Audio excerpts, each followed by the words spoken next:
So welcome to you all. First I want to read our land acknowledgement statement. We begin by acknowledging that we are gathered in the homeland of the Salish and Kalespa people. We are committed to respectfully sharing the history and contemporary culture of the indigenous people who lived and traveled through this land. We learn from many indigenous artists, elders, and organizations. We invite you to learn from and support them as well. And I want to introduce to you our speaker for today. Kevin O'Brien has been an interpretive guide on the Lewis and Clark Trail in Montana and Idaho for a decade. When he isn't guiding on rivers and trails, he works as a professional archaeologist, ethnohistorian, and teacher. He has taught archaeological field methods for the University of Chicago, the University of New Mexico, and the Wesleyan University. And he currently teaches general interest archaeology courses for adult learners at the University of Montana Osher Lifelong Learning Institute. He also provides archaeological consultation for documentary films and produces educational films about archaeology, ecological history, and ethnobotany.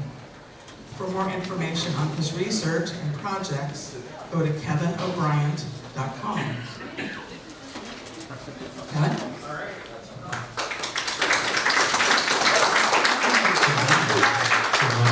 Faces because I've been guiding for too long in here. So yeah, as she mentioned, I do teach classes for the Mali program here in Missoula. So if you have an Osher Lifelong Learning Institute in one of your local universities, I recommend you support it. And if you're into these sorts of historical things and you have a lot of knowledge yourself, teach a class about Lewis and Clark. So that's kind of how I sort of organized my thoughts that I was picking up as I was working as a guide, was by turning around and turning it into a class and thinking about things that way. So as she mentioned, I am an archaeologist. I got my training at the University of New Mexico and the University of Chicago. But since then, I've been working kind of all over North America. I've worked in about 13 different states, sort of picking jobs as I find them interesting. My graduate research was in the Illinois Valley, studying the Middle Woodland area, which was this sort of 2,000-year-old culture that domesticated a lot of plants that we eat today and some that we don't, like sunflower seeds, for example. Sumpweed, not so much, not a real popular food anymore. And since then, I've done sort of lots of random little projects. I've done historic cemetery projects, some work in the Southwest pit house period stuff, some slave plantation archaeology in the East Coast, where I developed a abiding interest in Jefferson, and that kind of led me to the Lewis and Clark Trail. Done some work out in like the Seattle waterfront, Colorado, Fort Walla Walla, and the Seattle Alaska Way Viaduct project. That's what this photo on the left is. That's me right there about 12 years ago. And what I've turned to lately is what I call public archaeology, which is how do we make archaeological evidence relevant to people who have historical interests and kind of get it out of the esoteric academic world and into your world. So I've been doing public digs like this one on Patty Street, which is like 4.5 blocks north of here. And I'm going to be doing another one in like a week or so here in Missoula, so stay tuned.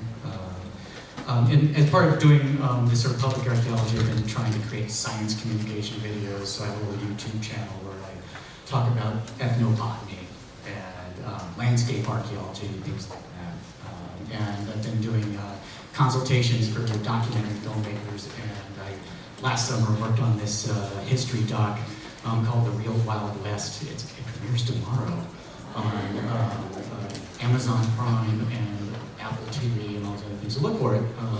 The first episode, I talk about Lewis and Clark, go figure. That's coming out tomorrow. But my main thing, the main reason I'm here is because I work as a guide on the Lewis and Clark Trail, and I started doing that because I was a tourist initially, and I heard some really lousy historical interpretation when I was out on the river, and I thought I could do better than this. So you know, it turned into this really interesting process for me, though, because it was, you know, I'd go out and run a trip, and I would get interesting questions, and those questions would turn into research things for the winter, and then I would come back in the summer and be able to answer those questions. And so this is a way to sort of bring archaeological information and ethnohistorical and historical geography information into my work as a guide, and sort of treat the outdoors like a public classroom. And so all in all, I've done about 75 trips through the upper Missouri Breaks and a couple dozen up on the Lolo Trail. And it doesn't really get old as long as it stays fresh and interesting. And my other attachment to the Lewis and Clark Trail is more personal. And if you were at the 2018 meetings in Astoria, Washington, you might remember this band called the Merriweathers. The babe on the left is my partner. And so she's a Shakespearean actress by trade. And so I met my partner on the Lewis and Clark Trail. And she got me thinking about context more.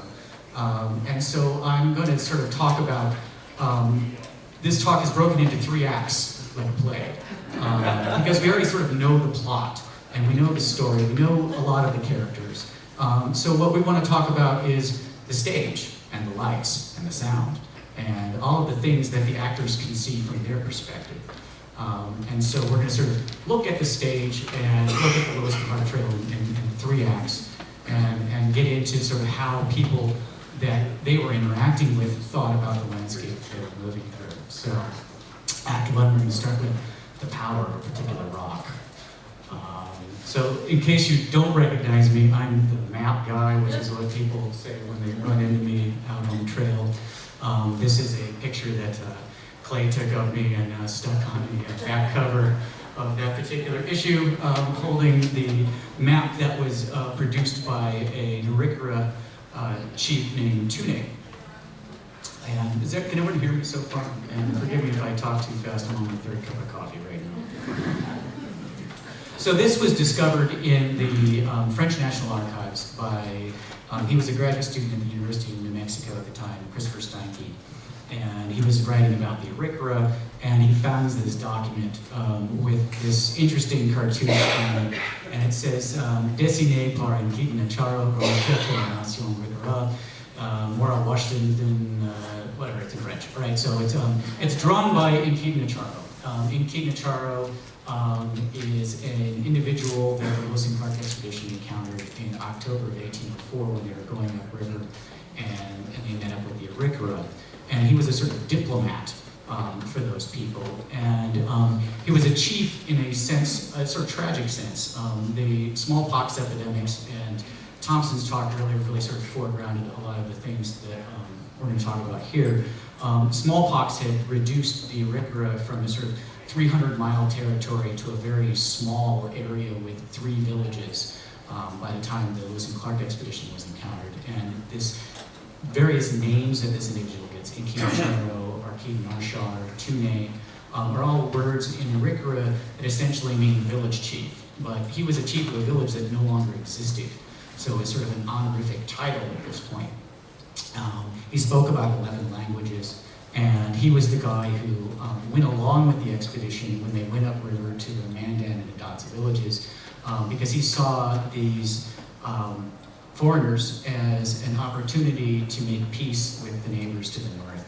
And the Arikara had sort of been pushed into this Mandan and Hidatsa territory, and it was making the neighbors uncomfortable. And so they needed to establish some better relationships, and the expedition was an opportunity to do this. So this map ends up being annotated, drawn by Tune when he was cooling his heels in St. Louis, waiting to go to Washington after this meeting with the Mandan. And it was annotated by Joseph Graveline, who was a French fur trader who spoke Arikara as well. So the map itself is annotated in French and Arikara, and that sort of helps us interpret it. The map itself, when it was drawn by Tune, wouldn't have had writing on it at all, because he came from a culture that didn't use an alphabet. But they did use a series of symbols that were sort of part of a larger sort of cartographic tradition in North America. So if we just sort of play over this map a little bit to get a sense of this sinuous line running through the middle of it. And that line represents the Missouri River. And the Missouri River was very significant to the people that lived along it. For the Arikara, it was this sacred water that ran through the middle of the universe. And if we look over here on the right-hand side, we follow the Missouri, and then we see that it forks. And so this is essentially Fort Union right here. And this is the Yellowstone River, it's marked Riviera, and the Missouri. So for the Arikara, the notion of the upper Missouri being the main river wasn't the case. They saw the Yellowstone as the sort of terminus of the river, and the upper Missouri as a tributary. So if we want to understand all the details on this map, we've got to sort of break things down a little bit. We need to understand that there are differences between European and indigenous cartographic systems. And we need to see how these maps were being utilized by various colonists in New Spain, New France, and New England in order to understand the interior of the continent that they were colonizing. And some of these cartographers were sort of happy to work with these kinds of native maps. They understood their scale, they understood their symbols, whereas others were unfamiliar with these things and came from more sort of Cartesian systems and weren't really able to understand the data that was being supplied to them by this particular cartographic tradition. So all in all, what I want to do is help us understand how these are the kinds of maps that William Clark was using as he was drawing his maps of the upper Missouri before he got there. So he was relying on this kind of native intelligence and this kind of cartography to find their way, essentially. So the differences between these two kinds of mapping styles, some people regard indigenous or traditional cartographic maps as being sort of like unreliable, sketchy, because they don't look like the kind of maps that we use. But they're essentially not sketchy, they're not in the same linear scale that we're used to. They're more schematic or symbolic, and their scale is based on travel time or sleeps. So you have an amount of area that you can go in a day, and anthropologists have done these sort of catchment studies of hunter-gatherer societies and found that nobody really wants to go more than 30 kilometers to get anything ever. So people go about 30 kilometers max a day, and that's as far as people go. If you're traveling, you don't have to be in such a hurry. You're probably going to stop in places that are comfortable. So the scale on these maps is drawn in a way to show you how difficult it is. So if we had a sort of hypothetical map of the entire Lewis and Clark Trail, we would see a very short distance between St. Louis and the eastern front of the Rockies, and a very long distance from the eastern front of the Rockies to the Pacific, because that was harder. So that's something important to remember. And they also contained lots of other information that was cosmological, folkloric, historical. So these maps include information that someone like William Clark would have had literally no use for. So in a sense, when we look at these indigenous maps, we need to think about them as diagrams. So like a phylogenetic tree is a sort of map that explains the complex ideas of evolution, for example. So a diagram allows us to sort of navigate trails of ideas. And so our cognition can follow this diagram and help us to think a thing that we might not otherwise be able to think. For example, like how electricity moves through a FM receiver, or how the blood moves through the body. And so this sort of study of pathways is called hodology. And it's also the same word as the study of neural pathways. And when we walk through places, or when we trace our finger along a map, we remember those places, and it triggers memories of those places. So those of you who have driven the Lewis and Clark Trail, as I just the road version, more than once, when you drive past a place, you remember things. You remember, oh, this is where the expedition camped. This is where this thing occurred, or that thing occurred, or this is where I met my girlfriend, right? So, like, as we look at the map, we sort of travel through places in our minds. And so map making and storytelling are sort of cognitive activities in that sense. And so these indigenous maps are performative documents. They don't have writing on them, they have symbols, and they're meant to help both the speaker and the listener sort of move through space and time, along with the storyteller. So they have to be spoken in order to be understood, which makes a lot of them hard to interpret. But thanks to Joseph Graveline, we have Tune's words essentially written down on the map. I've got a lot of slides, so I'm going to go through these quickly. We can go back to things later. Now, the way that we think about sort of European cartography is something that's changed over time, just like any other technology. So we have this example of a 1635 map of New Netherland, right? So that's New England, and we can see that this is very confusing. It looks like the West Coast, because we're used to a north orientation, but north is this way. All right, so now you can say, oh, okay, so here's Long Island, right? And it starts to make a little more sense to you. And it isn't, based on the same sort of, coordinate system that we're used to seeing with, our latitude and longitude. We have various points of reference that are mapping that coastline. So the way that we look at maps or think about maps has changed over time. And it was starting to solidify in the early 1800s into the kind of thing that we're used to today. Here's an English map from 1685, and this has, we have our latitude and longitude, but we have this cultural information in here as well. We see indigenous people off of Long Island whaling.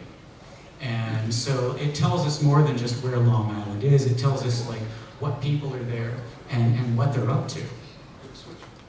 A lot of the maps that we have from early North America come from French Canadian explorers and English Canadian explorers. And people like the Verendrye family, they were some of the first European people to make it to the upper Missouri, like the Mandan villages, for example. And they produced all kinds of maps and collected maps from indigenous people as they went along so that they could fill out the map of Canada based on places they'd been and places that they hadn't been yet, but had intelligence about from guides and stuff that they had met along the way. And de la Vérendrye collected lots of these maps and sent them back to places like Quebec City to be used by other fur traders. So when Vérendrye encounters a Cree informant named Ochagach, he draws this map. And so this is sort of how these maps look. So this is a map of a canoe route from Lake Winnipeg to Lake Superior.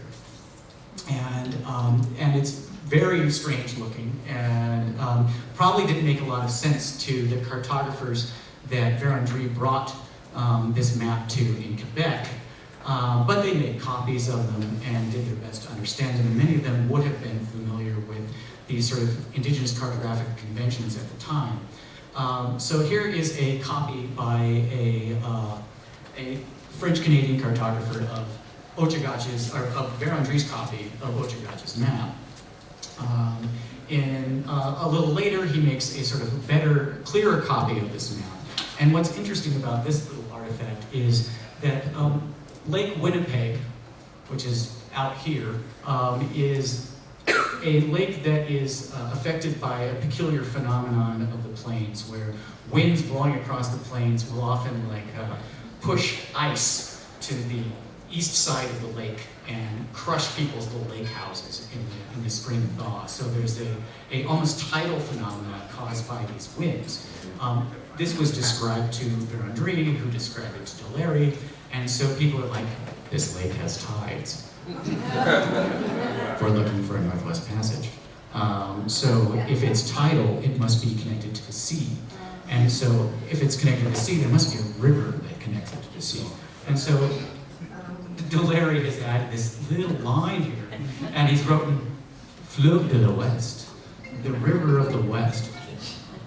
So there's now this hypothetical connection, across this Northwest Passage across Canada that is as a result of this sort of misunderstanding of this lake phenomenon and a misreading of a canoe trail. This artifact makes it into other people's maps, so this gets sent over to France and gets included in this 1743 map of everything that people knew at the time of what North America looked like. And if we look up here, we see Fleuve de l'Ouest, right? So, River of the West is sort of it becoming real in ways that it really wasn't. And 1754, we see this published version of this canoe route. Now, these are some strange looking hydrological phenomena. Right? We have circles and lines and circles and lines. And so these are portages. A canoe route involved like carrying your canoe birch bark usually from one lake that you could paddle across, then you portage it, and then you go to another lake and you portage it. So there are no real things in Canada that look like this. So this was a misunderstanding of the lines between the lakes, which represent portages, in some cases drainages, as an actual river connecting a certain chain of lakes. And if we look on this map, we see right over here, FL dot de LO, right, Fleuve de l'Ouest, a little abbreviation. So we're still persisting in this notion that this lake system here is somehow connected to the Pacific Ocean. The English get a hold of these maps too. So here's a map from 1755 of British and French territories. We're gearing up for the French and Indian War, and we need to know what's going on over there. But if we look at the details way up here, what do we see? Here's Ojibwa's map again, right? And so these things, like, people don't ground truth them, and they're taking what is essentially a schematic canoe route map and just shoehorning it into this Cartesian coordinate system and pretending that this is real and hydrologically possible. So this is, David Turnbull is an anthropologist who writes about sort of how people think about these things. And this quote, knowledge is not a unified abstract thing residing in individual minds. Knowledge is socially distributed. So our past understanding of what was in the interior of the continent was based on what is in the minds of others. But when that collective understanding is wrong, sometimes ignorance is socially distributed as well. So if we move a little bit south, in 1795, Antoine Soulard was appointed the Surveyor General of Upper Louisiana for the Spanish government. He was located in St. Louis, and he was collecting all sorts of maps from fur traders and trappers that were moving upriver from St. Louis, and compiled them together into this sort of grand map of what is along the sort of upper reaches of Spanish territory at the time. And what we're looking at here is this is the Missouri River just sort of going straight west, and we have presumably the Mississippi going straight west, and all of these things that are not oriented to the north, because once again we have somebody who's used to a European cartographic style, taking a lot of indigenous maps that were copied by indigenous and non-indigenous explorers and trappers and squeezing them into one thing. If we zoom in a little bit, we can sort of look at the upper Missouri in 1795 and the conception of people in St. Louis. And what we have here, this is a sort of obvious thing. We've got the Great Bend of the Missouri near Bismarck. And we have these Mandans, right? We know who they are. And then we have these little circles and little circles. And we also have these little pointy things, right? So what are these pointy things? These are indigenous mapping conventions. And these have made it into our modern day road maps to such a degree that we don't even think about them as being indigenous in the first place. Circles represent certain permanent settlements, winter lodges, etc. And little pointy things are teepees, right? So these are temporary encampments. And so nowadays when we look at a little picture of a teepee, we know that means campground, even though very few of us actually live in teepees. I actually do live in a teepee. So. And we look over here, we see this other convention, right? So we can see this little square, and I think there's another square over here somewhere. Oh, here we go. Fort Anglais, right? So there's an English fort, and it's a square, and we have a French fort, and it's a square. So that's another indigenous mapping convention, is that, like, native people live in circles, and foreign people live in squares. It's a comment on architecture, and it's also a comment on foreignness, I think, in some way. So we can see that this is not geographically accurate, but it is sort of politically accurate, and it would allow you to sort of follow the Missouri and know that the Mandans are after a really big bend. So one of the people that was collecting these maps for Soulard was Jean-Baptiste Trudeau, and he talks about these maps that he was working with. They make descriptions on parchments that are the most correct in the world of the country they know, on which they miss only the latitudes, as we can see. They mark true north according to the polar star, the rivers with detours, coasts, lakes, swamps, and mountains, woods, prairies, roads, etc. Well, true north, yes, to some degree, unless they're orienting the map to the route of travel, as we see with some of these, where it's like, what is relative to the river? And this is a widespread cartographic tradition. So this is a map that was drawn in 1602. Juan de Oñate was a Spanish governor of New Mexico who raided Kansas in 1601, and he took a captive that he named Miguel and dragged him down to Mexico City and put him in front of the royal cartographer, his name was Enrique Martinez, and was sort of made to draw this map of where he was from. And it's not entirely clear what's going on, but I think we can sort of see some of the basics here. We've got circles representing permanent settlements. We have squiggly lines representing rivers, and we have straight lines representing paths between those permanent settlements. The Kansas archaeologist Donald Blakesley used this map, and he sort of turned it around and realized that if you tweak it slightly, it starts to make sense. So we have the Salt Fork River in Oklahoma and the Arkansas River in Kansas. And what he was able to do was document the location of this particular town, a Mississippian polity called Encinoa, where a battle between the Spanish and the native people there took place. And he was able to document the existence of Spanish weapons from that battle in this particular site. So this sort of ground truths Miguel's map and where its orientation is. In the Northeast, there are similar conventions. These are Penobscot birch bark drawings. They were maps that people would draw to sort of like, if you're meeting somebody in the woods and you've got to run, you leave a little note and say, hey, I'm heading that way down the river, watch out, there might be an enemy on the way, or here's where the fish are, or that kind of thing. And it's utilizing these sort of basic symbols of, we've got, like in this case, lakes, and we have water, and we have pathways going between them. Like I mentioned before, these are performative documents. They don't usually have text on them. And talking about where we're going and actually going where we're going are cognate activities.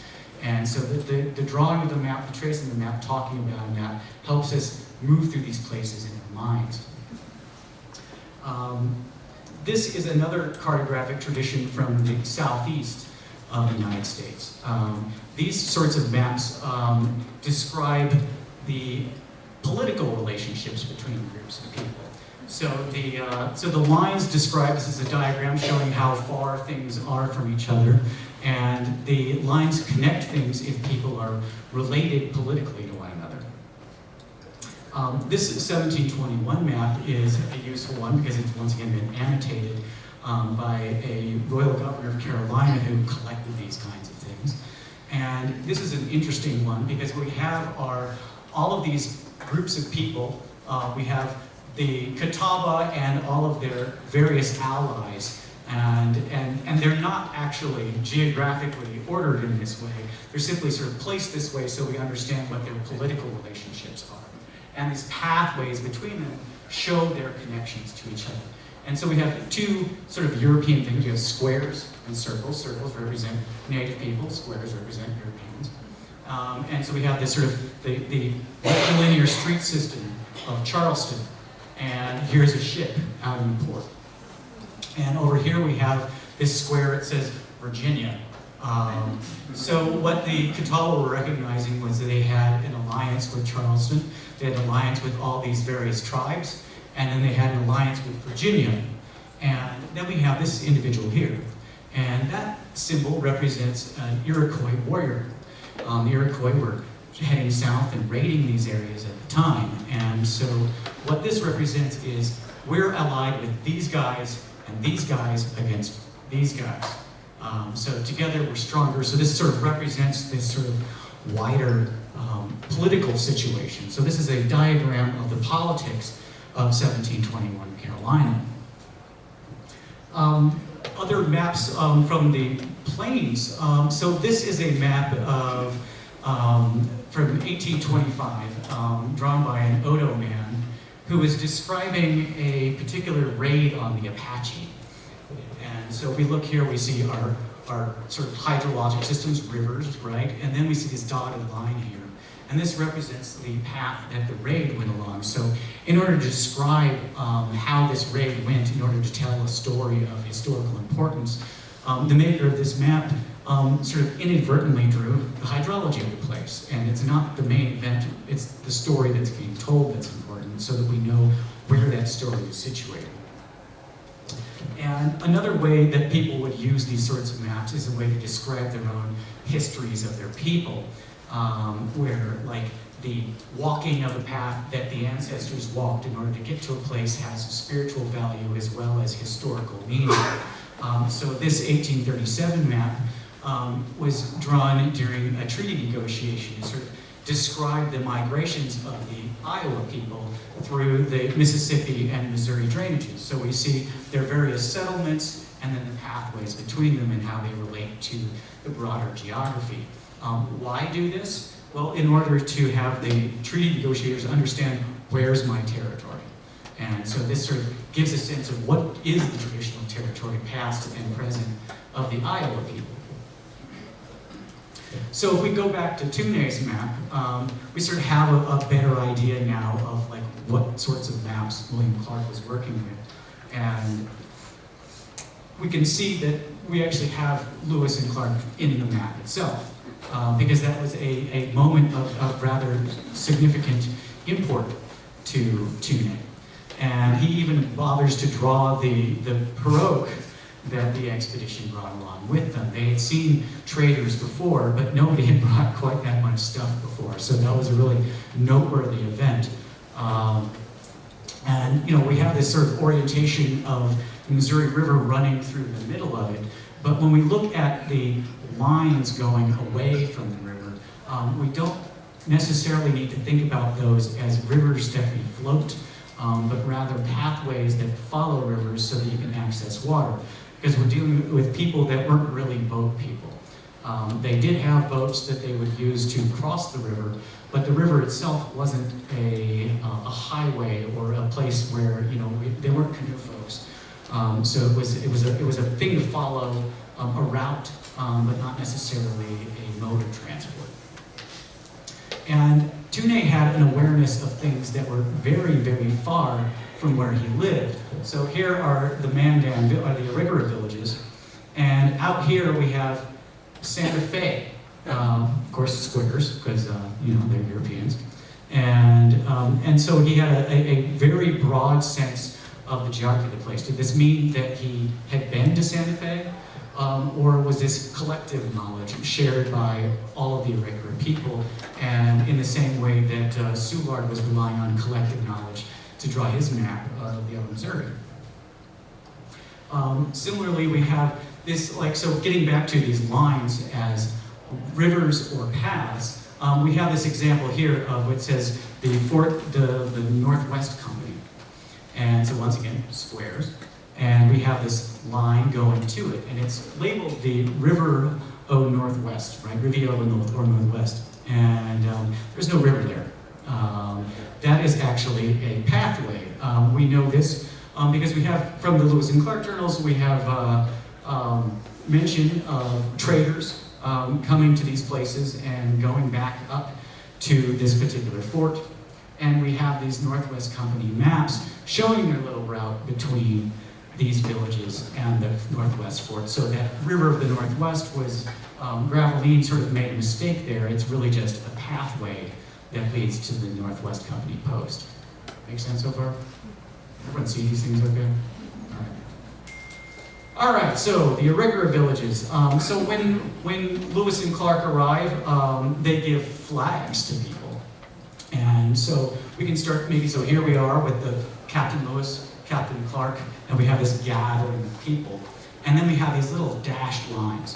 And these are sort of pathways representing people moving from these different villages to this council. And they gave flags to the chiefs of the 3 irregular villages. And so these people are all allied together. They're in council together. And then we see this little dash line going over here to the Cheyennes. On the 3rd day that the expedition was in the Arikara neighborhood, some Cheyennes, allies of the Arikara, came to visit, and Clark gives them a flag. They weren't really at the council, but they got a flag. So now our Cheyennes, they get a flag too. And so this sort of shows, like, not just we're allied, the Arikara and the Cheyenne, but like we're allied with the United States. People that were not allied with the Arikara don't get lines connecting them. So we have the Sioux, the Lakota, and they are definitely allied with each other. We have our 5 fires of the Osage Jagawin, and they were, they traded with the Arikara and they raided the Arikara. They weren't friends, they were neighbors.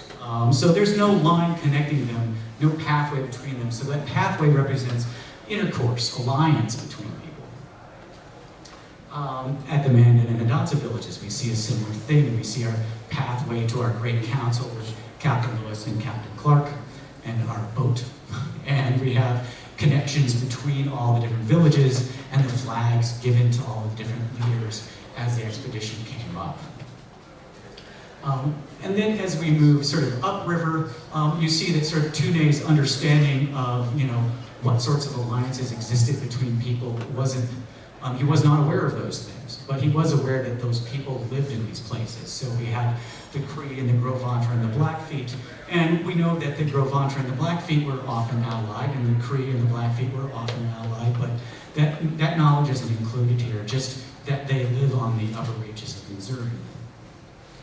And so if we sort of play over the map, we can see all the different groups of people as we move up and their various alliances with each other further out on the plains.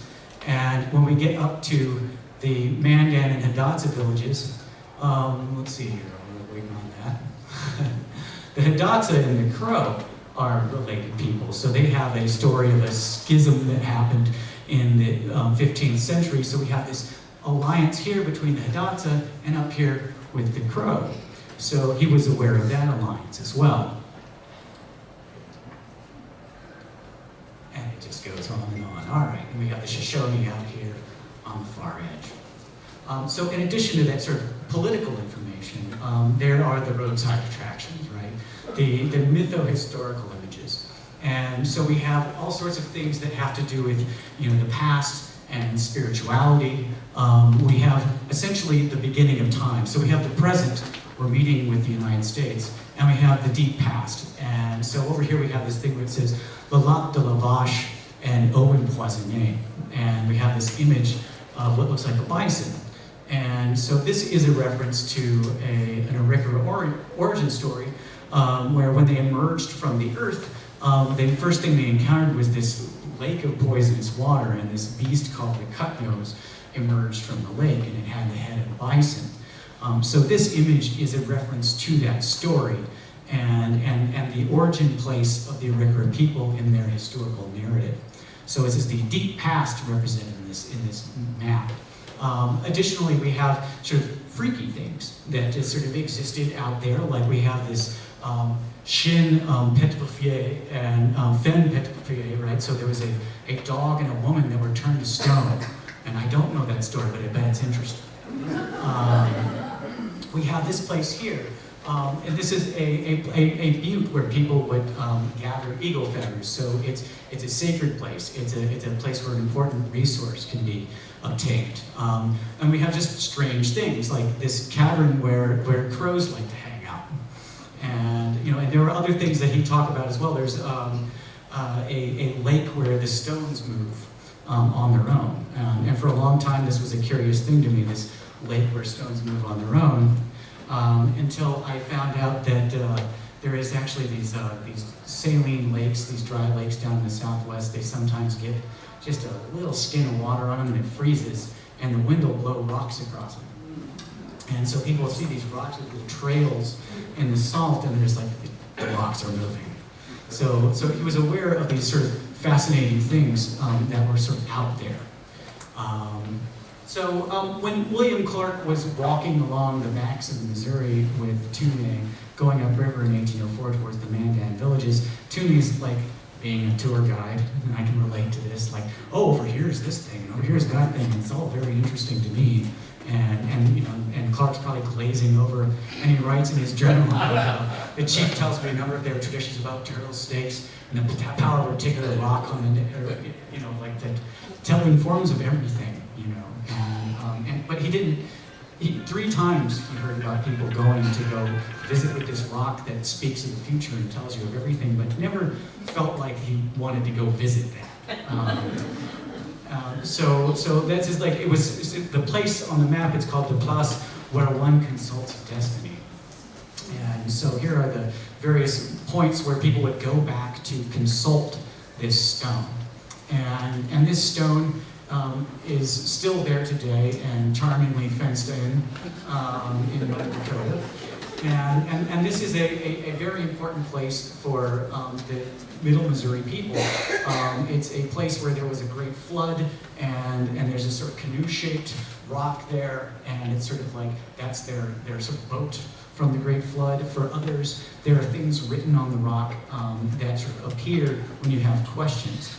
And so that matter of like, how does a rock go about sort of speaking to people and providing information about the future, how does that work?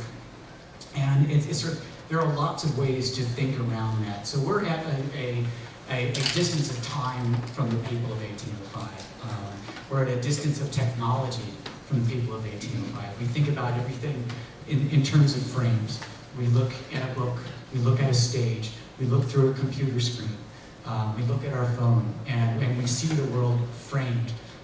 But people in the past could walk around things and see them in different ways and have different interpretations of them. And that's part of how cultural memory works and how indigenous people in North America would think about sacred places on the landscape. Depending on how you look at it, it can tell you something different.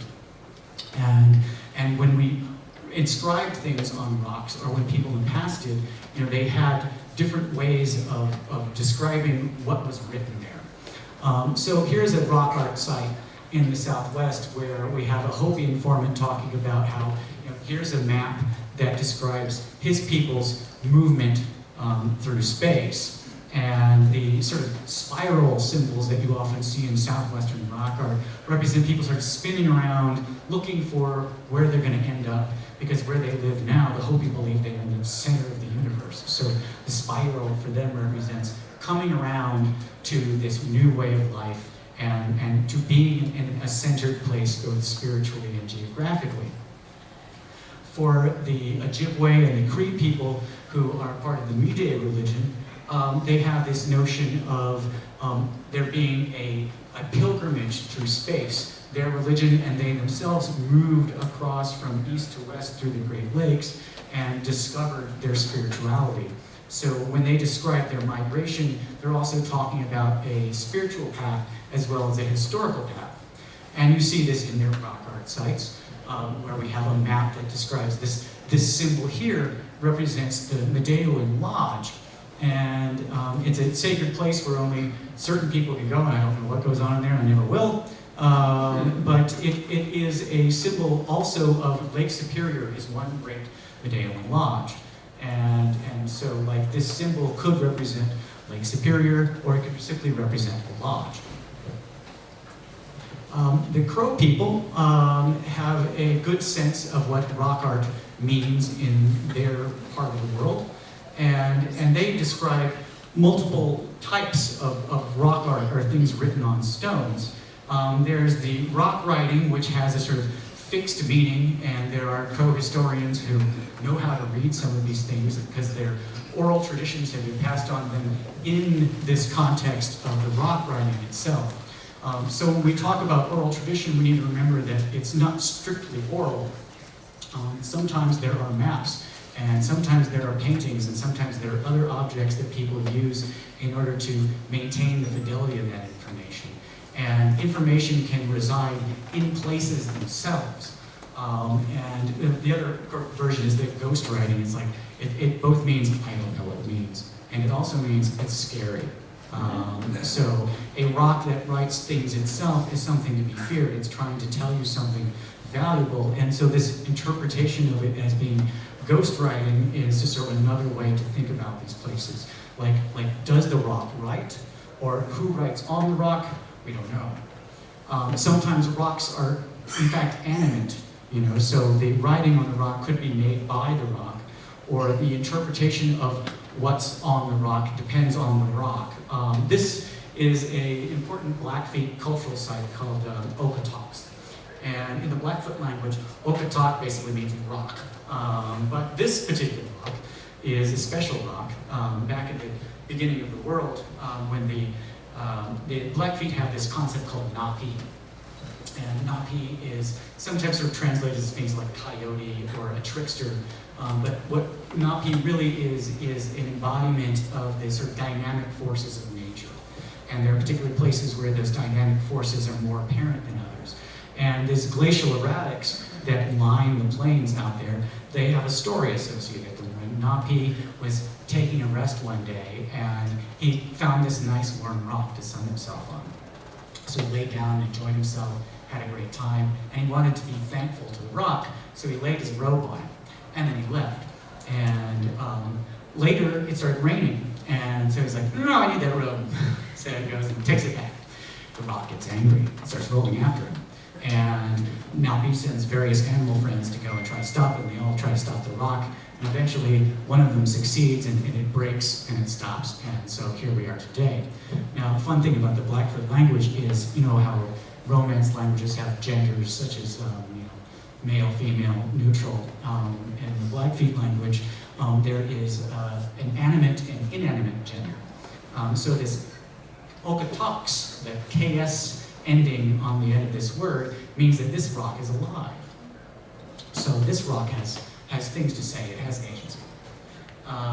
Sometimes rocks are important because of the stories associated with them or what that rock can see. This particular rock is called the Buffalo Ribstone. It's another really important rock, not nearly as big as Okotoks. But what you can see from it is Old Woman's Buffalo Jump, which is a very important place where Blackfeet people would not just collect bison, but where in their cultural history they learned how to collect bison, and where the first marriage between man and woman occurred. So, with that said, we're going to move on to Act 2. How am I doing on time? Oh, good. Perfect. All right, so I call this conjectural. So what we're going to do is we're going to move into the Blackfeet territory now. So we have this map that Nicholas King made for the Lewis and Clark expedition. And Secretary of the Treasury Albert Gallatin had this guy made. And so King makes this map in 1803. And what we have is the upper Missouri on this map, right? And then this word conjectural underneath. And if we look at the upper Missouri, and up here above it, we have the Saskatchewan drainage. So this is just Missouri drainage. It doesn't look anything like this, right? So this map is being consulted by the Lewis and Clark expedition on June 3rd of 1805, when they get to the junction of the Marias and the Missouri rivers. And for those of you who've been there, the Marias River is a river with a very high sediment load. It's very muddy. They were there during the spring flood. It was probably a rainy spring like this one. And they were slogging upstream in a muddy Missouri River. When they get to this point, they think, well, at least the men think, we need to follow the muddy river. This is obviously the one that we want to go with. And the Marias was flooded enough that it looked to be about the same size as the main stem of the Missouri. When they consult their maps, they need to know sort of where they are, and if you've ever been to this part of the world, there are all these little isolated mountain ranges everywhere. And those isolated mountain ranges could easily confuse somebody if they don't know what the eastern front of the Rockies looks like. So they spend like a week hanging out there. Some people go up the Mariah, some people go up the Missouri, and they like have to try to decide which way to go so that they'll completely demoralize the crew by going the wrong way and not getting across the mountains in time. So we call this place Decision Point, and they hung out there for a long time. And so this green line here, this is the Teton River. The red is the Marias, and the orange is the Missouri. So they formed a camp, they sent people upriver, I already said that. And so they're dealing with this map that shows you a very strange watershed that, like, how are you supposed to make sense of where you're at if this is what you see? And what's interesting about this map is these little things here, right? We have these, the king, the heart, the pap, bear's tooth, and they look like these little isolated ranges, which if you're out in central Montana, you see these isolated mountain ranges, and you might easily mistake these things for those isolated island ranges, when that's not at all what they are. So Aaron Aerosmith made the sort of base map that Nicholas King was working with. So he made this map in 1793 based on all of the Spanish, French, and intelligence he was getting from, you know, people like the Verendrys, people like Herndon and all these other Canadian explorers, Mackenzie. So he has this, he republishes the map in 1802, so there's editions in 1802, and we can see that in the cartouche. And so these editions in 1802 were coming out of a very particular place.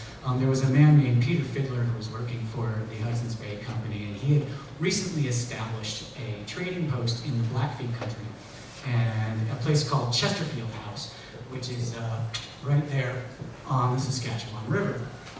And he went to some native informants that were there. He was working with a local guy named Akamoki, which means old swan, who they called feathers for some reason. And so Old Swan produces this drawing in 1802, and this gets sent out to our map maker in London, who just sort of shoehorns this into the map that he's making, right? But he sends two versions, right? We get this one, and then we get this one. And this one is a little more useful because this looks more like the Missouri, and we can see the Saskatchewan up here, whereas in our previous one, we can barely squeezing the Saskatchewan in. And we have this highly schematic appearance of the Missouri River. And I want you to note these particular little bumps here, right? These are corresponding to our little named mountains on Aerosmith's map. And in his revised version, he's gone a little further, and he's put in some readable symbols if you know how to read them. So we have this little thing here, right? It's a bear's tooth. And the bear's tooth in Blackfeet cosmology, it's basically a rock formation that's near the gates of the mountains. It's not the gates of the mountains that's important to them, it's the bear's tooth that's important to them. So they know the gates of the mountains is near this important rock that has an important story associated with it. So these maps all are kind of confusing and schematic and hard to tease out and relate to our sort of current idea of geography, but we have these helpful things, these three paps that appear on all of them, right? We have our three paps. And there was a third map that was drawn by a different member of Akamoki's band named Kyokus, or Little Bear. And he also draws these three paps in. And it's like by looking at the differences between these maps, we can sort of tease out what they mean together. And so first off, we're looking at the sort of traditional Blackfeet territory. That's this big yellow area here. And so that area was sort of impinged on by all these other groups of people that sometimes used this territory, were sometimes allied with the Blackfeet, and sometimes weren't. And you know, people like the Shoshone, as we discussed in an earlier session, you know, they had gotten horses much earlier than other people and had really moved deep into Niitsitapi territory by this period of time. So it wasn't, in 1779, this smallpox epidemic comes out of Mexico City, and by 1781-82, the Shoshone were largely decimated by that smallpox epidemic, which allowed the Blackfeet to sort of move back into their traditional territory again. But when these maps were being made, they were still kind of working their way back into their homeland. So the question is, how do we get from so here's a hydrologic map of Montana, right? And here is one of Akamoki's maps. Like, how do we get from a hydrologic map that looks like this to a map that looks like that? And so we're going to break it down, and we're going to focus on the things that we do know where they are, one of which is Chesterfield House. So this was established on the Red Deer and Saskatchewan rivers. And so we know that that's what that intersection is in that particular map. And we also have our 3 paths, right? They show up everywhere. So what are these things? They are known as the Sweetgrass Hills, or in the Blackfeet language as Katoyisiks, you know, and that X on the end means that this is an animate place. And that name Katoyis is a culture hero of the Blackfeet, the blood clot, the person who taught the Blackfeet how to be warriors and train themselves. So this is a very important sort of power place for the Black people. It's essential to their culture. And so it has to be on all 3 maps. And that place is basically right here on this boundary. The medicine line runs right through the 2 major Blackfeet culture areas right there. We have the writing on stone, which is rocks that tell you about things. And then the Sweetgrass Hills, or Katoyisiks, right there on the boundary. And if we look here, here's our Bear's Tooth, our Heart, our King, and Okatoks.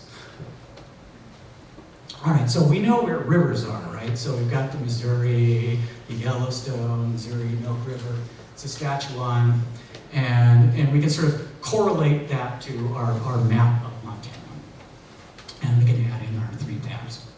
And then it's like, okay, he's got these drawings of this big straight line across the top, right? So what does that line represent? And what it represents is what's called the Mistakis, which is the backbone in the Blackfeet language. And it basically describes the Rocky Mountain front. But if you're coming at the Rockies from the north, you might notice that there are mountains directly to the south as well, and not just to the east. And this is where Kaiokis helps, because he draws the mountains as they really are, as this sort of curve that runs along, and we have this mountains that separate the Missouri from the Yellowstone. So we can throw that in there. So our Mistakis includes the big belts, the little belts, the big snowies, the big horn mountains. And so now we can take that and we're like, okay, it's a line across the top of the map. So we move our map, make it a line across the top, get rid of Montana because that didn't exist yet. And now we're starting to get closer to the sort of schematic map that Akamoki made. And we can label our rivers, and that helps us sort of figure things out a little bit more. And now we're starting to get closer to what these things mean, and we can use the symbols of the culturally significant things there to help tease out the rest. Things are labeled that are of importance to the Blackfeet. Places like the Sweetgrass Hills, the Cypress Hills, and Akipishkin. Akipishkin is Old Woman's Buffalo Jump, where we saw that buffalo ribstone. So this is the place where the first marriage occurred. And so that helps us orient, oh, that's over by the Old Man River, and now we're starting to get a sense of where things are in space. And so we know where the Sweetgrass Hills are, and we know that they're sort of between the Milk and Missouri.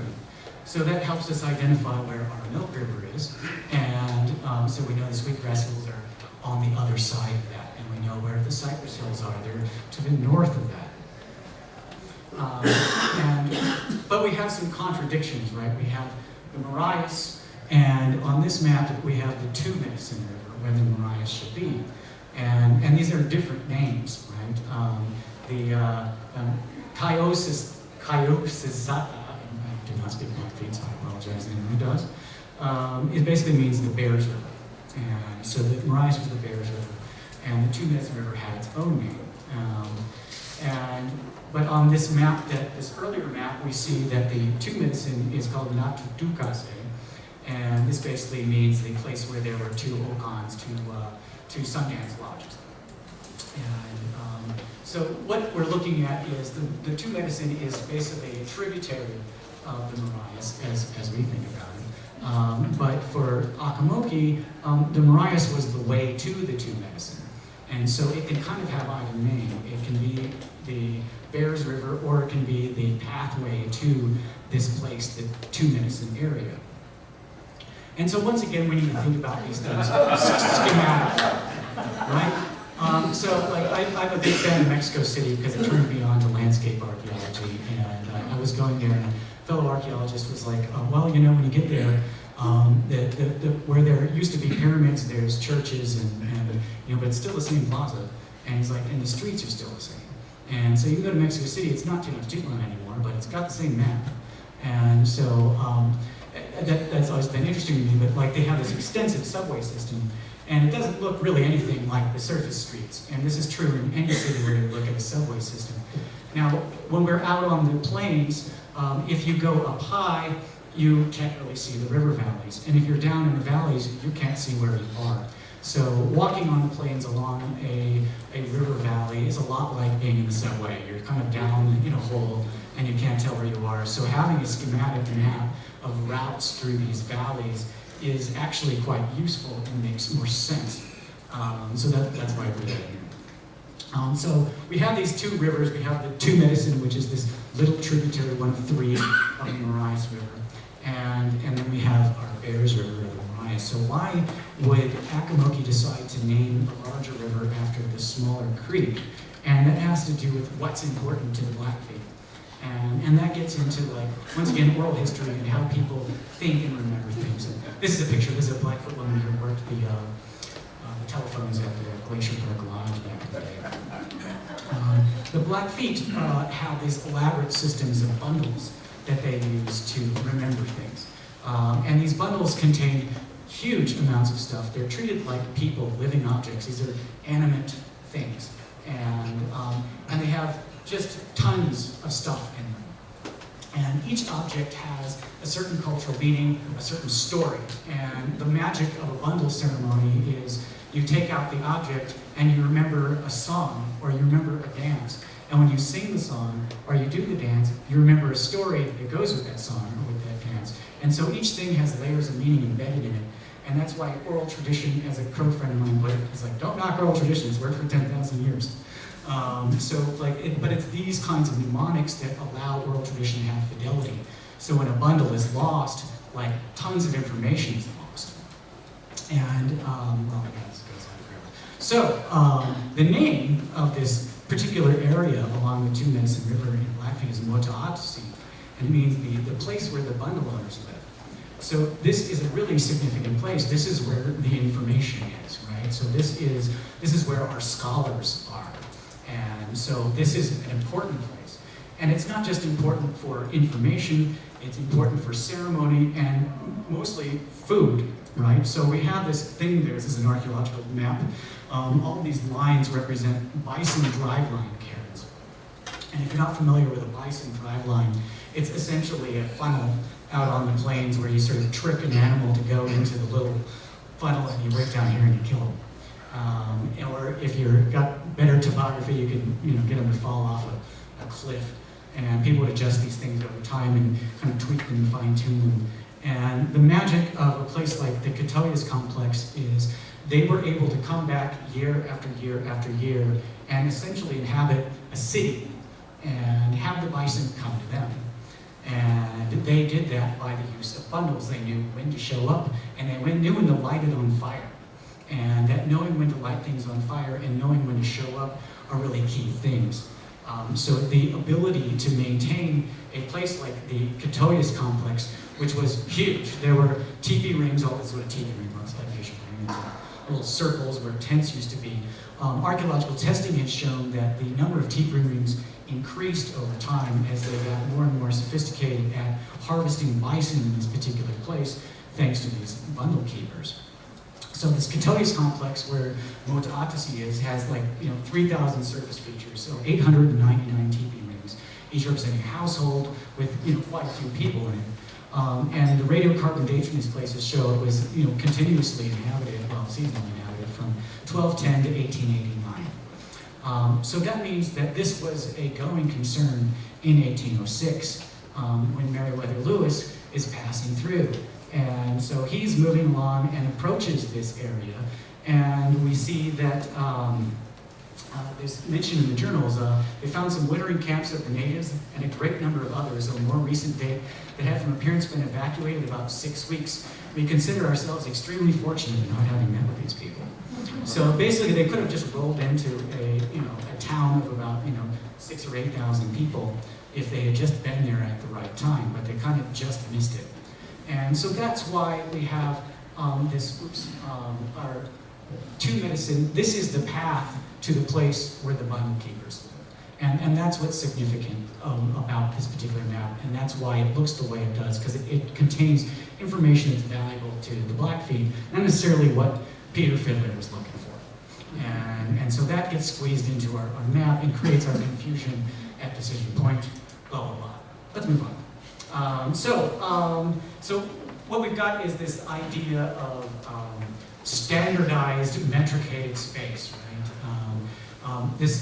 This simplification of things causes our maps now to be sort of devoid of this kind of information. I can pull out my phone and I have a hard time telling what the name of a river is. Have you guys ever tried to do that? It's like you never figure out what the name, like I want to know, so I keep paper maps because they contain this other sort of more important cultural information to me than just where the road is. So as we sort of move into more and more technologized lives, I think it's insightful to understand that how far we are from the way we were 20 years ago. Imagine how far we are from the way we were 200 years ago when we think about cartography.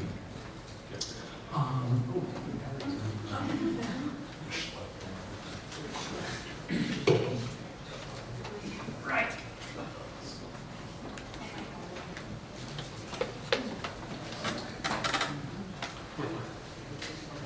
Can you hear me now? All right, cool. All right, so Act 3. So we're going to move on to someplace that's closer by and take all these things that we've just talked about. And I want to talk about the Lolo Trail, or the Kakaliskin, or the Shell. We have this lovely little quote from William Clark where he's up on the Lolo Trail on September 16th of 1805. And I've been up there on September 16th, and I've had my moccasins covered in snow. And he writes, I walked in front to keep the road and found great difficulty in keeping it, as in many places the snow had entirely filled up the track and obliged me to hunt several minutes for the track. So as our earlier speaker Thompson talked about, these trails that the expedition were following were well established and ancient. And the Lolo Trail is no different. And so what I want to get into now is sort of what that means. And sort of is a thing like the Bitterroot Mountains, is it a boundary or is it a mixing place? So here we are in Missoula, and this is sort of the language of, this is the Salish language family. We have the Kootenai with their own weird little thing going on. And the Blackfeet language is an Algonquin language, so that's what all the blue stuff is. So we're sort of at the intersection of at least 3 languages on the east side of the mountains. On the west side of the mountains, we have all these Sahaptin languages. Now, the Nez Perce language is a Sahaptin language, so these are the sort of language groups of the Columbia Plateau. And so we're sitting between these 2 different language areas. And so here we are, and this is a map that William Clark copied from Sundari Indians of the Chipanish Nation in May of 1806. And I got this high-res one from Bruce, who got it from the Philosophical Society in Philadelphia, and we've been talking about this for like a year and trying to tease out what all these different things mean. And so we can look at this map, and based on what we know from our earlier discussion, sort of tease out what some of these symbols are. We know that we've got these curvilinear things, right? These are rivers. We have teepees. These are representing people, encampments of people, and a lot of them are named, so we know who these people are that are living in these particular encampments. And we have our dotted lines that show all the trails and routes that follow these various valleys through the mountains. So here we are in Missoula at the intersection of the Clark Fork and the Blackfoot and the Bitterroot. And so from that piece of information, we can sort of tease out things like, where is the Lolo Trail? And so here is our Lolo Pass right here, and we can identify the Lochsaw River, we can identify the Clearwater River, or the Chopunish, as the expedition called it. And if we go up here, we can see we've got the Blackfoot River and Lewis and Clark Pass on this side. So this kind of gives us an idea of like what is the orientation of this thing. Well, it doesn't really have one. It sort of depends on where you are on the map. And considering this is a map made by a committee of 3, it seems to have 3 different orientations. So north might be this way. I still haven't decided. But we have the Willamette, the Snake, the Loxaw, so you can kind of figure out where you are, and it does sort of give you an idea of where all the main paths are that run through this region. And kind of like today, these Nez Perce people had a very good sense of who all was on the other side of the mountains. We have names of people, and we have our sets of teepees are all over the place. They were very knowledgeable about where they were going. And that was because they had crossed through these places over and over again in order to get bison meat. And so that brings us to, like, what does Lolo mean, right? So the Kakaliskit is the Nez Perce word for bison road. But we have this name Lolo Trail that goes along with a particular segment of this road. And there's a funny story that goes along with this that gets into like how we as historians need to be really cautious about checking citations. And there was a historian named L.V. McWhorter who wrote a history of the Yakima War, and he also wrote a history of the 1877 Nez Perce War. His work with the Yakima so successfully actually helped them regain territory in court and got to be an honorary member of the tribe. So he's a very meticulous historian who kept very good notes. And before he published his 1877 book, he died. And his children published it for him posthumously. And they included a thing in there that I don't think McWhorter would have included himself, or at least he would have made it clear that this was hearsay. And that was that the name Lolo basically came from an interesting old prospector who told him a story in Lolo Hot Springs. And if any of you have ever been to a hot spring, I don't know about you, I don't believe every story I hear about a hot spring. So I don't think he would have included it. But, so that gets published. And then Bud Moore writes the Loxaw story, which is sort of, an essential book of regional history about the Lolo National Forest. And he cites L.V. McWhorter. And then Ralph Space writes a book about the Lolo Trail, sort of guidebook. He cites Bud Moore. And so over and over again, we have people citing someone who cited a story I heard at a hot spring one time. And so what's interesting about it is, like, there's this sort of tale that, there was a trapper named Lawrence. And the native folks couldn't pronounce R's, so they called him Lolo. Well, there's a kernel of truth there. In Sahapian languages, they don't have R's. They do an L instead. So that's possible. But what's really happening is we have this long trail, the Kakaliskit, the road to the buffalo. It's been there for a very, very long time. And it's one of the oldest high-altitude roads in the world that's still in use. The Fish, Wildlife, and Parks archaeologist Sarah Scott wrote a dissertation on this particular thing, and she went and identified all the various stuff that goes to the west along this Buffalo Road. And other people, some Paris archaeologists have done stuff she did the east, they did the west. But if you get up there, you can see that there are visible trackways. So when Clark is talking about how he couldn't find the track, there is a track that you can follow. It doesn't follow exactly the sort of 1933 WPA road that's still up there. This is the CCC that built it. But if you follow along, you can see there's cairns that people have put up over time to identify where you go from one ridge to the next, as well as places where for thousands of years people walking have just left these deep grooves in the landscape. And when I say thousands of years, this is sort of archaeologically verified. There's a place called the Kelly Fork site that is, if you've been up to the sinkhole, that was a September 15th?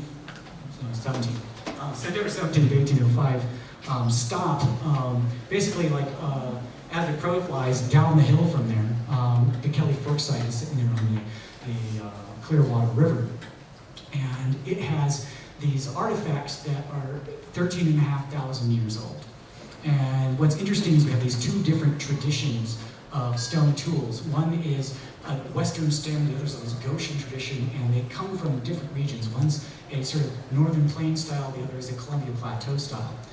We have obsidian artifacts, and we have X-ray fluorescence, which allows us to identify obsidian sources. And we know that these tools, the raw materials are coming from either side of the Bitterroot Mountains. So what Kelly Forks does is shows us that 13,500 years ago, people were moving through these mountains. And this is essentially a choke point. It's one of the only places to move through these mountains. So people had to have been using this path for a very, very long time. So the word Lolo, like, what does it mean? Why did we, land on this name? And the notion that, like, we needed to wait around for a trapper in the last 100, 200 years to give it a name when it's been used for 13,000 years is a little absurd. But Lolo means to carry in Chinook jargon. And Chinook jargon is a trade language that developed in the Northwest and spread to about as far as Missoula at its height.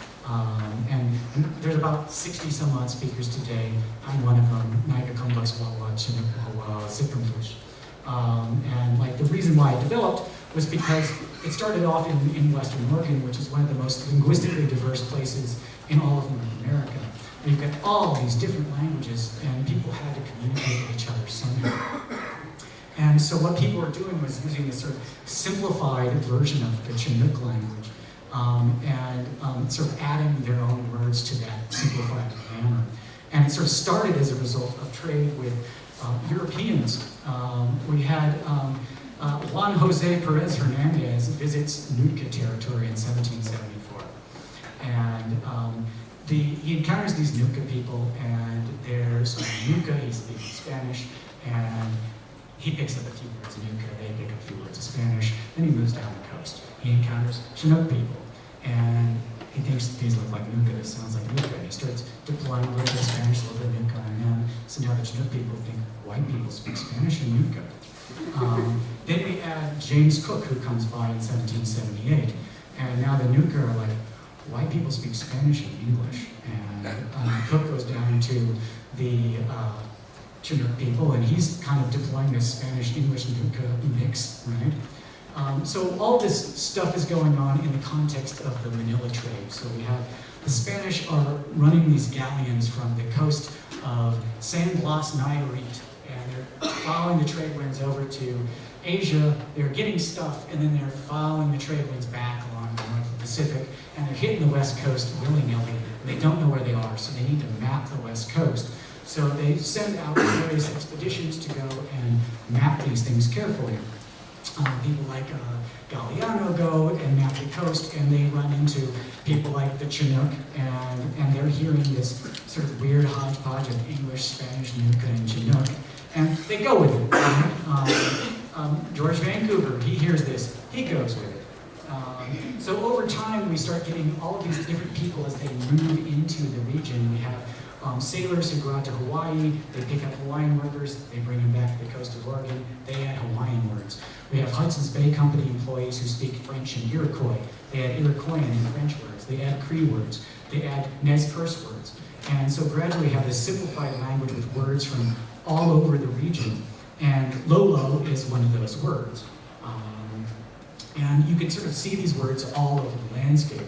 Skookum, there's a Skookum Creek that runs into the Lochsa off the Lolo Trail, not very far from here.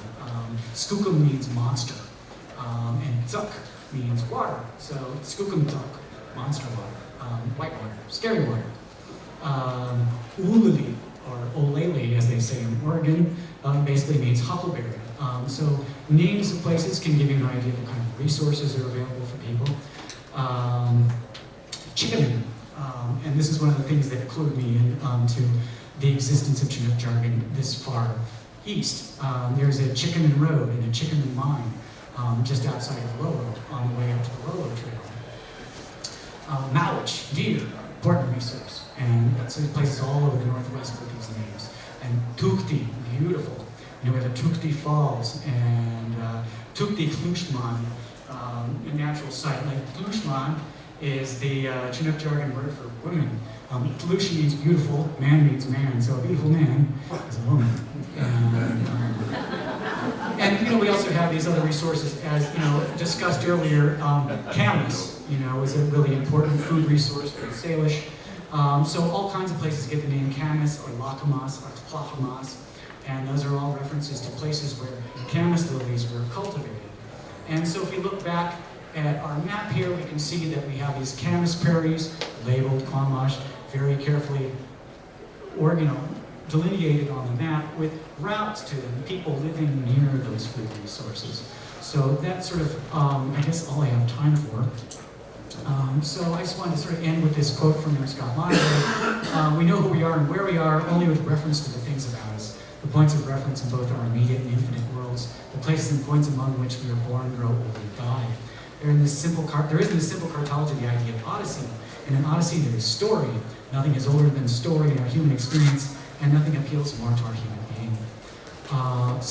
One last thing before I bail or get your questions. I'm doing a little informal thing. Thursday night is sort of free night for everybody. So you can get food over at Caris Park at downtown tonight. There's a bunch of food trucks there. But at 6:30, if you want to meet me 4.5 blocks up Patty Street, which is the street right out here, in front of this building, the Shady Spruce Hostel, I will be doing a Missoula sort of history tour. It's the Missoula history in 4 dive bars. So we're going to walk to 4 different dive bars and try to talk about the history of the landscape right here where we're at. Bring cash, most of these bars don't take money. And that's about it. So any questions? I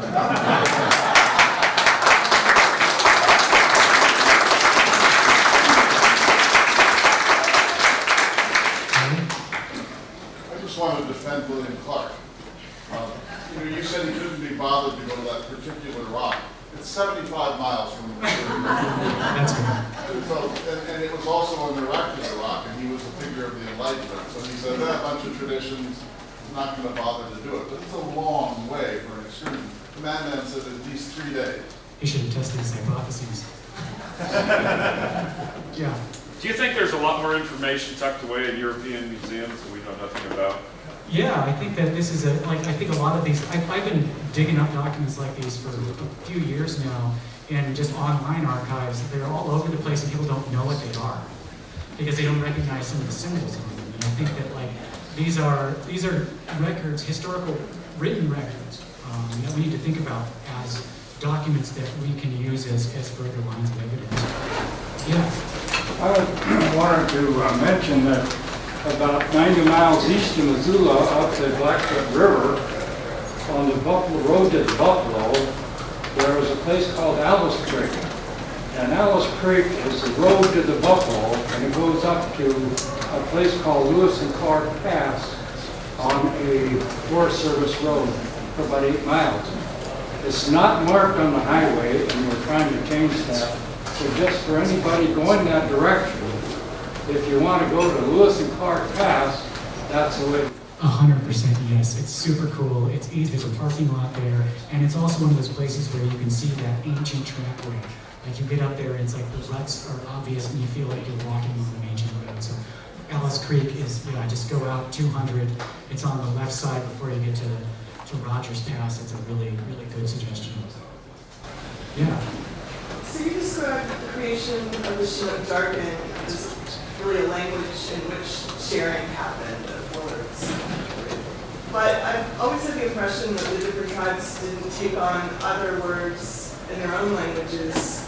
It seemed to be kept within their tribe. Is that not true? Was there a lot of sharing? I think it depends on tribe to tribe, and you have lots of people who were multilingual in that world. And Chinook jargon is just sort of a weird exception, and it had a sort of political value in 1877 when the Nez first come across the mountains being chased by Howard, and they come to Berry Valley. They slow down, and everyone talks about Chief Joseph as this great orator. And what's funny is when he spoke to people in the Bitterroot in order to allay their fears, he chose to speak not in English, even though he spoke English perfectly well. He spoke in Chinook jargon. And the reason why he chose that was because it was a shared language. White settlers and natives of every stripe understood it. And so it was sort of making a political statement by choosing that language. language. This is our place, our language, I come in peace. And you know, the language lasted up until like the 1940s. It's still spoken in the Confederate tribes of the Grand Line, that's where I learned it, because they have like 8 different language groups crammed into one little area, so they're keeping it alive in a published dictionary and stuff like that. So when the Wilson Park Trail Heritage Foundation maps exhibit traveled through my site, the Fort Mandale State Historic Site in North Dakota, and has 2 names map on there, and conveniently it was up during last year during field trip season, and we had a lot of school groups from the Mandan and Dotson River, so physically, the circles have since been connected on the map. And a lot of those kids were very excited to see that, because so many times they're told you today, your culture doesn't have this, your culture doesn't have that, and they were, you know, show on a big giant thing, no, your culture does have that. Since, you know, working with especially today's map, what kind of reactions have you seen, I guess, for a lot of Indigenous people, not just Mandan or Rikra, seeing something like that not only showcase, but the idea of it's been basically stuck in a French archive? No one said anything about that. It's French archive bit, and that's kind of a funny thing, like how it got there is a story in and of itself, like, and it makes you wonder like what else is out there. Because it's like, it goes to Honoré Julien, who is Thomas Jefferson's executive chef. And then he passes it off to a diplomat, a French diplomat, and his daughter, and then ends up in France somehow. It surfaces in 1905 and ends up in the Bibliothèque Nationale. So it's like, I imagine that, I mean, there are groups of people that have really similar documents, winter counts, bison robes that tell stories. There are rock art sites that utilize this same symbolism. So I would suspect that a lot of Native folks see something very familiar in this document. It's a lot like legend art or some of these other things. So it's like, I feel like as a sort of corpus of documents, we need to like highlight these more and look for more. I think I got a song.